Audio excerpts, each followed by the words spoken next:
Bom dia, pessoal. Hoje eu começo a gravar uma partida do Feiticeiro da Montanha de Fogo e essa semana eu vou ver se eu consigo manter uma gravação por dia. Nesse caso a gente vai começar com aquela montagem básica, tá? Que seria o setup, que nesse jogo não é tão complicado, mas ele precisa fazer alguns cálculos para a gente poder colocar aqui nas fichas de personagem. Eu vou jogar com dois personagens, tá? Só também lembrando, o Feiticeiro da Montanha de Fogo, o board game, tá? Ele não é o livro, O Feiticeiro da Montanha de Fogo, do Steve Jackson. Se bem que ele é também do Steve Jackson, esse board game, porque ele foi lançado oficialmente em 1986 lá fora. É que não veio para o Brasil. Então, board game e o livro da coleção de Aventuras Fantásticas, eles são oficiais, tá? E são do Steve Jackson. Só que isso aqui é um board game e o outro, o livro propriamente dito, que todo mundo conhece, é um livro de RPG solo, né? A gente joga sozinho, que é a ideia de toda a coleção das Aventuras Fantásticas. Eu queria agradecer o colega Eduardo, que fez a tradução do material. Tá? Ele fez uma bela tradução, manteve uma diagramação muito boa também, fácil de entender. Inclusive, ele fez também um resumo de regras que facilita bastante. Ele traduziu o mapa, que não é esse, tá? Esse eu optei por pegar em espanhol, se não me falha a memória, e eu fiz algumas alterações juntando parte da tradução que o colega Eduardo fez. Eu joguei aqui em cima antes de imprimir. Eu gosto desse mapa porque ele está seguindo o tamanho do original. Então ele tem exatamente o tamanho do mapa original de 1986, o que vinha na caixa do board game comprado. São 6 folhas A4, então é um mapa bem grande. Aqui no caso, como eu vou jogar com dois personagens, eu já imprimi 2 fichas. A gente tem cartas de labirinto, que na verdade a gente vai colocar aqui em cima daqui a pouco na configuração. A gente tem cartas de tesouro, que vai um em cada sala. E a gente tem encontros, que é mais um baralho de encontros, que também vai em cima de cada tesouro em cada sala. Também tem algumas salas especiais, tá? Como esse aqui tá com meia língua, né? Ó, emprestamista, a dispensa, aqui é a guarita do dragão. A gente tem a sala de jogos, o estúdio do mapa, do mago, e tem mais alguns locais aqui, se não me falha a memória. Esses locais, eles são salas de encontro especial, então vão ser diferenciados. Os encontros basicamente são combates, mas em alguns encontros a gente vai ter que consultar o manual, que ele, além de explicar, às vezes, alguns tesouros, por exemplo, que a gente recebe, ele entra em detalhes mais específicos. A gente tem também o que acontece com os encontros. Tá vendo? Ó? A gente tem monstros especiais, a gente tem monstro normal, a gente tem encontros especiais, que ele já vai dizer que pode acontecer aqui, que são as cartas de encontro que a gente pode tirar. Aí a gente consulta essa folha de referência. Bom, sem mais delongas, vamos fazer a configuração? Ele não é tão complicado assim, tá? Lembrando que ele é um jogo de 2 ou mais jogadores. Ele não é um jogo cooperativo, tá? Pelo menos assim. Ele não é exatamente competitivo, mas ele não é também cooperativo. Por quê? Porque a ideia é que tenha um vencedor só. Só que, para eu poder abrir o tesouro, que é o meu objetivo, que está lá em cima, quando eu derrotar o mago, eu vou precisar de uma senha desse baú, que na verdade é esse daqui. A gente já tem até um marcador para ele, tá? E esse baú ele está trancado com 3 chaves. Eu vou ter que descobrir durante o jogo quais são essas 3 chaves para poder desbloquear esse baú. Caso eu não consiga, for tentar e não conseguir, ele joga o meu personagem de volta aqui para o lado sul do rio, que era esse lado. Aí eu tenho que voltar para lá para tentar de novo. E a cada tentativa, o outro jogador vai podendo também fazer assim, a dedução de quais são os números necessários, quais são as chaves necessárias para abrir esse baú. A gente vai ver isso porque esse jogo tem uma parte que chama desafio-chave, que são essas cartas daqui, que a gente já as tem. A gente vai utilizar elas para definir. São cartas que vão de 1 a... acho que é 1 a 9, se não me falha a memória. 3 dessas cartas de forma aleatória vão formar a combinação desse baú. E de novo, para eu poder abrir o baú e ganhar o jogo, eu vou precisar saber, deduzir ao longo do jogo quais são essas 3 cartas. Eu vou ter que simular um jogo em 2 para manter essas regras oficiais, tá? Então é como se um não estivesse tendo contato com o outro. Eu normalmente jogo isso sempre solo, então eu acabo adaptando um pouquinho as regras para que o jogo fique cooperativo. Eu jogo também com 2 personagens. Mas para não atrapalhar muito e mostrar mais ou menos as regras oficiais da forma que eu entendi, eu vou fazer a simulação normal com as regras normais. A primeira coisa que tem que ser feita é abrir o mapa. Pronto, já está aberto. Terminou a configuração? Não, ainda tem mais um pouco. Bom, a gente precisa separar os baralhos em seus decks normais, tá? Aqui temos um deck de labirinto, que são algumas cartas que vão lá em cima. A gente tem deck de tesouro, que são as cartas que vão em cada sala, uma delas. Quando a gente vence um encontro, a gente pega uma dessas cartas. A gente tem as cartas propriamente de encontro. A gente tem as cartas de desafio-chave, que são os números que eu tinha mostrado para vocês. A gente precisa separar também desse deck das cartas de desafio-chave, que o fundo é igual a 6 cartas em branco, tá? Que vai uma para cada jogador, tá? Então, como a gente está jogando em 2, eu vou usar 2 dessas cartinhas daqui. Não, essas vão para fora do jogo, elas não são misturadas depois, tá? Pelo menos as que a gente não usar. Que mais? Eu preciso separar também a cartinha do baú do tesouro, que já está aqui. E eu já deixo separado também as cartas de encontros especiais, que são as que têm nome atrás, tá? Então aqui tem os encontros específicos das salas especiais, tá? Pelo nome. Já vou deixar aqui. Então, primeira coisa, a gente vai pegar o bloco de cartas aqui, o deck de cartas de tesouro. Eu acabo chamando de marcadores, mas na verdade seriam pequenos... Eles chamam de pequenas cartas, tá? A gente vai colocar uma carta de tesouro em cada sala, menos no estudo do mago aqui em cima e na sala de tesouro. Então vamos lá? Eu vou acelerar um pouco o vídeo porque, como vocês podem ver, tem muitas salas.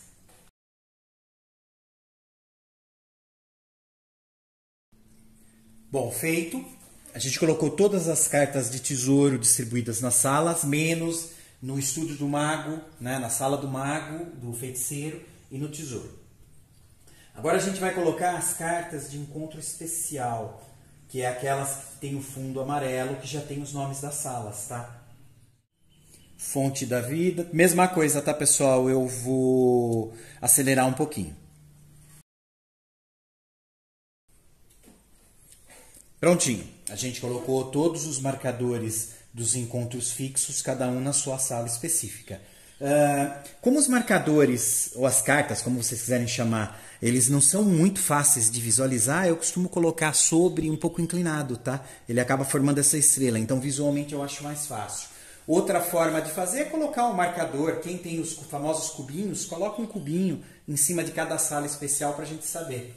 Agora eu estou pegando o deck de encontros e a gente vai colocar um encontro em cada sala restante, tá? Então, aonde a gente colocou os encontros fixos, não vai mais essa carta de encontro, porque já está lá. A gente vai colocar nas outras. Pessoal, eu vou acelerar também de novo, porque são muitas. Agora a gente pega o deck de cartas em branco de chave. Lembra aquele deck que a gente já separou? Eles têm o fundo da carta de desafio chave, só que são as 6 brancas. Eu vou pegar uma branca para cada jogador. Aqui no caso, tá, pessoal? Lembrando de novo, eu estou simulando que os dois não estão se vendo, mas a gente vai ter que ver. Então eu estou colocando essa carta em branco aqui visível, mas na prática, depois ela vai ficar escondida do outro jogador. Eu vou deixar do lado aqui, eu acho um pouco mais fácil para lidar. Pronto. As demais cartas, lembrando que são 6, então no caso aqui as 4 outras cartas a gente simplesmente tira de jogo. Agora a gente vai pegar o restante dessas cartas do desafio chave, as que tem número, tá? Não tem nenhuma em branco aqui. A gente vai misturar Lembrando que são as cartas com numeração, tá? Que agora a gente vai misturar o suficiente para selecionar 3. Ó, já vou sortear agora. Então, 1, 2, 3. Estas 3 cartas que vão ser a combinação de chaves necessárias para abrir o baú, eu vou colocar aqui em cima do baú. A gente vai ter que descobrir aquelas senhas quando chegar lá para poder abrir o baú. As demais cartas de chave, o que a gente vai fazer? A gente vai distribuir entre os jogadores, que já são os números que a gente sabe que não estão lá. Então a gente não vai precisar das chaves desse número. A gente vai utilizar na ficha esse pequeno espaço aqui à direita em cima para fazer a marcação dos números das chaves à medida que a gente vai encontrando. Então vai indo por dedução, vai eliminando. Quando sobrar 3 aqui, a gente sabe que esses 3 números que sobraram são a combinação lá em cima. Então eu estou distribuindo as chaves, lembrando que a ideia não era mostrar para o oponente, mas aqui no caso a gente não tem muita escolha, tá, gente? Então eu vou fazer assim. Pronto. Para facilitar, o que eu faço agora? Eu já faço a marcação nesse momento. Eu vou pegar os números das chaves que saíram. Lembra que o oponente não está vendo. Estou pegando aqui, eu tenho, por exemplo, o de baixo ele tirou 8, 5 e 4, tá? Eu estou jogando, na verdade, aqui com um mago, né? Eu já tinha escolhido com quem eu ia jogar, é o meu hábito. Estou jogando com a versão Gandalf do jogo, que é o mago. Já vou até deixar ele aqui, ele vai ser da ficha de baixo. E eu estou jogando com o anão, tá aqui em cima. Essas miniaturas, elas não são do jogo, tá? Elas foram colocadas juntos o mais próximo possível.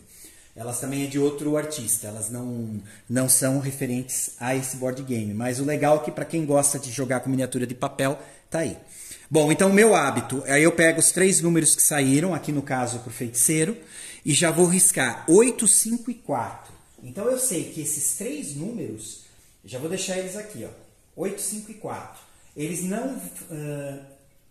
não são os códigos que eu vou precisar para lá. Então eu estou riscando. Ó. Deixa eu só mudar a cor. Vou deixar azul. 8, 5 e 4. 5 e 4. Pronto. Então aqui, o feiticeiro, ele já sabe que essas 3 cartas que eu estou deixando aqui agora em cima, tá? Tem aqui cartas de desafio na ficha, eu já estou deixando aqui em cima, tá? A carta em branco está aqui também escondida, ninguém está vendo, ela está aqui em cima. Ele já sabe por dedução, como eu tenho essas 3, que não são as 3 que estão lá. O anão, ele vai fazer a mesma história. Olha só, ele pegou 6, 2 e 9. Olha só, 6, 2 e 9. Então eu estou riscando aqui em cima também, que eu já sei que nem a 6... nem a 9 e nem a 2 vão ser necessárias para abrir esse baú. Então, ótimo. Essas chaves já ficam aqui. Vou deixar a cartinha de desafio-chave também aqui do lado. Aqui no caso, se fosse número ímpar, tá? A gente ia distribuir essas cartas. A carta que sobrasse ia para o jogador com o menor número de habilidade que a gente tirasse. Agora a gente vai pegar o último deck, né? O deck do labirinto. E a mesma história, eu vou colocar uma carta de labirinto em cada área aqui em cima, tá? Que também quando o personagem chegar na porta dessa entrada do labirinto, ele pode mostrar qual é o pedaço que tem aqui por trás. Aí em cima desse pedaço eu vejo se eu vou poder passar direto ou se eu vou ter que contornar. Ele torna aleatório esse mapa. Eu achei muito criativo esse sistema. Porque realmente a gente acaba ficando, pelo menos com esse trecho final, com um mapa sempre diferente. Eu vou deixar os marcadores deles aqui, ó. Eles estão logo na entrada. A gente vai usar as pedras como referência de caminhada, tá? Então eu estou colocando eles na primeira pedra, que seria a entrada. Uma coisa também interessante, como a gente pode combater entre a gente também, isso é feito quando um jogador para em cima da casinha do outro jogador. Então, assim, eu posso desafiar o outro jogador. Na verdade, eu posso fazer troca, posso conversar, a gente pode fazer várias coisas. E, inclusive, eu posso entrar em combate com o outro jogador para tentar roubar alguma coisa dele. Se a gente pegar o resumo das regras, o que facilita bastante, A gente vai ver também que ele especifica que os aventureiros eles não podem entrar em combate um com o outro até que cada um tenha entrado e saído de pelo menos uma sala do tabuleiro. Isso é legal porque senão aqui já começa uma perseguição e acaba atrapalhando o jogo. Então esse sistema ele facilita bastante. A próxima etapa, pessoal, a gente vai criar os personagens, né? O status dos personagens preenchendo a ficha aqui. Basicamente, habilidade inicial, energia e sorte. E preencher os demais, ó, lista de equipamentos, quantidade de ouro, joias, poções e as provisões. Agora a gente vai ter que rolar os dados para somar com fazer alguns cálculos. É mais simplificado do que o livro-jogo, mas ele é próximo, ele mantém uma mecânica de configuração próxima. Então a primeira coisa que a gente vai fazer é criar o valor de habilidade inicial. Eu vou fazer um por vez para cada um, tá? Então lembrando, em azul aqui vai ser o mago e em vermelho vai ser o anão. Primeira coisa, a gente joga um D6, isso para habilidade inicial.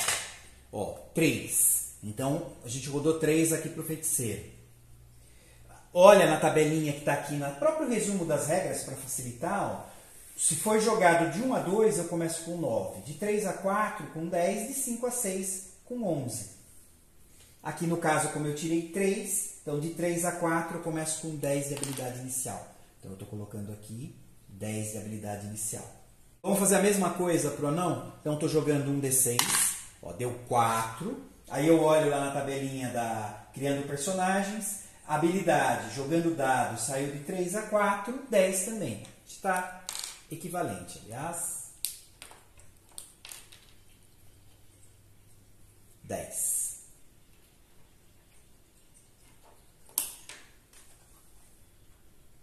Agora a gente vai ver a quantidade de energia que a gente vai iniciar. Então, a mesma história. Olhando lá no resumo ou nas regras normais, a gente joga 2d6, tá? E eu vou somar isso no valor de 12. Então deu 10, então deu 22. Então a gente vai colocar a energia inicial em 22. Vou fazer a mesma coisa para o anão. 5. 5 mais 12, 15, 6, 17. Então a energia inicial do anão é 17. Essa energia inicial equivale à vida, tá? Se por acaso a energia cair a 0, ele está morto. Nesse jogo, quando um personagem morre, a gente pode, né, o jogador ele pode criar um outro personagem, tá, na ficha. Ele vai manter as mesmas cartas de chave que já se tenha, só que ele vai reconfigurar toda essa habilidade, energia e sorte. A gente faz esse processo de novo. O restante das coisas do personagem que faleceu fica ou na sala ou no local onde ele faleceu. E a única pessoa que pode pegar isso é o próprio jogador morto. Então, quando a gente cria, a gente pode ir até lá e recuperar essas coisas. Pelo menos eu entendi assim essas regras, tá? Lógico que cabe aí N regras de casa para serem colocadas. Agora faltou só a gente configurar a sorte. A sorte a gente vai jogar um D6 e somar com o valor de 6. Então 6 mais 6, ó, 12, ótimo. Nossa, o mago aqui, ele realmente está bom. Vamos ver lá o anão. 6 mais 5, 11. Então tá bom também. Eles estão com bastante sorte. Habilidade e sorte nunca podem ultrapassar o valor dessa configuração inicial. Então, eu tenho o hábito de anotar em cima, tá? Então, por exemplo, a gente tem 10 inicial, eu coloco 10 aqui para não esquecer. A energia vai variar. A sorte começou com 12, então a gente não vai poder ultrapassar 12. Eu já deixo anotado ali em cima. Esse é meu hábito para não esquecer. Então, aqui no caso, mesma história, eu vou deixar o 10 anotado e a sorte 11 para saber que eu não posso ultrapassar isso daqui. Bom, cada personagem começa com uma espada, tá? Essa espada ela não está contando na lista de equipamento. Então eu tenho o hábito de marcar ela aqui embaixo para saber que ela não conta. Essa lista de equipamentos, na verdade, seria a nossa mochila, tá? Essa mochila ela tem a capacidade de 6 itens. Então, essa espada inicial ela não conta. Então eu vou anotar aqui fora. Isso é meu hábito. Então, espada. Também já estou anotando aqui para o anão. Espada. A gente começa também com uma lanterna. Como eles não especificam que ela está fora e a espada sim, a gente considera que a lanterna, que a gente vai utilizar para passar exatamente nos locais que eles consideram tematicamente escuros, que são as passagens secretas. Enquanto eu tiver a lanterna e eu for entrar numa passagem secreta, que são esses quadradinhos com numeração, com uma argola de metal para abrir, eu ainda posso sair numa dessas áreas que ficam do lado do rio, né, no caso de entrar numa aqui, e se eu entrar do lado norte do rio, as passagens secretas também me levam aqui para qualquer área onde eu tenho uma outra passagem secreta. Se eu não tiver a lanterna, isso vai se tornar aleatório, eu vou ter que jogar um dado para saber aonde eu vou parar, porque está escuro, tematicamente eu não enxergo para onde eu estou indo. Bom, então a lanterna, eu estou considerando que ela faz parte do equipamento inicial da mochila. Então já me reduziu para 5 que eu posso levar, tá? Então lanterna aqui para o mago, que já faz parte da mochila. E a lanterna aqui para o anão. Aqui no caso também cada personagem começa com 3 provisões, que a gente já está anotando. Provisões seria como se fosse a nossa comida. Uma provisão consumida, ela vai restaurar 4 pontos de energia. Então é importante manter isso para a gente não morrer, né? Porque vocês lembram, se chegar a 0 energia, a gente está morto. Então a gente começa com 3 cada um. Então estou anotando aqui assim. 1, 2, 3. Mesma história para o anão. Existem alguns cálculos agora que a gente faz para provisão extra e peça de ouro, tá? A primeira coisa, a gente vai pegar um valor de 12 e vai subtrair do valor de perícia do personagem, que seria o valor de habilidade. Então assim, vou pegar, o exemplo aqui no caso os dois têm o mesmo valor, 10. Estou pegando o mago. 12 menos 10 dá 2. Então esses 2 eu posso distribuir do jeito que eu quiser entre provisão e ouro. Então o que eu vou fazer? Eu vou pegar mais uma provisão e eu estou colocando mais um ouro aqui para ele. No caso a gente tinha começado sem nada, agora eu usei isso para configurar. Poderia ter pego só 2 de ouro. Esse cálculo de 12 menos habilidade, por exemplo, se eu tivesse baixa habilidade, ele ia me gerar um valor maior, eu ia poder distribuir mais coisa aqui entre ouro e provisão. Aqui é a mesma história, tá? Eu pego um valor fixo de 12, vou subtrair a habilidade ou perícia aqui do personagem que é 10, vai dar 2, e eu distribuo como eu quiser. Aqui no caso eu vou fazer o mesmo cálculo, eu vou pegar mais uma provisão e vou ficar com 1 de ouro aqui. Sempre que for ter um teste de sorte, tá pessoal, que for pedido, a gente vai jogar 2d6. Se o resultado for menor ou igual ao valor da sorte nossa, no caso do feiticeiro é 12, no caso do anão é 11, significa que a gente teve sorte. Se os dados que a gente jogou forem maiores, significa que a gente teve azar. Isso só para saber que quando tiver o teste a gente vai jogar dessa forma. Assim, cada vez que for pedido para a gente testar a sorte nesse jogo, a gente subtrai o valor de 1 aqui do marcador de sorte inicial. Lembrando que quando eu faço um encontro com um monstro e eu venço um monstro, eu ganho 1 ponto de sorte que eu posso somar. Aqui no caso eu nunca vou poder ultrapassar 12, que foi o meu inicial. Mas se ele tiver inferior, por exemplo 8, quando eu venço, eu subo 1. Então vai ficar 9. Assim, quando a gente for jogar, durante o momento do movimento do turno, eu joguei o dado, se por acaso sair 1 significa que eu posso fazer um desafio chave, que a gente vai ver como funciona, onde eu desafio os outros jogadores e tento coletar mais informações sobre as chaves que estão em jogo. Tá? A gente vai ver como isso funciona. Também existe uma regra opcional que eu costumo jogar com ela sempre, que durante os combates, se a gente tirar 2/6, os personagens ou os monstros é considerado acerto crítico. Então ele dá o dobro de dano. No lugar de dar nesse jogo, quando a gente acerta, dá 2 de dano, se eu tirar 6/6, eu dou 4 de dano. Isso vale para o monstro também. A gente pode escapar, tá? Tanto de batalhas contra monstros, contra os inimigos aqui, os personagens. No caso, a gente joga sempre o primeiro turno de combate e depois eu rodo um dado e vou comparar aqui, ó, nessa tabelinha de escapando. Tá? E aí eu vejo o que acontece. Eu sempre consigo escapar, mas tem uma penalidade que vai acontecer aqui. Aqui também tem mais um complemento, que é assim, esta tabela ela vale basicamente para os monstros dos encontros. Mas quando eu enfrento um personagem, né, que eu estou contra outro jogador, se eu fugir, ele pode reivindicar, por exemplo, todas as cartas de tesouro representando chaves.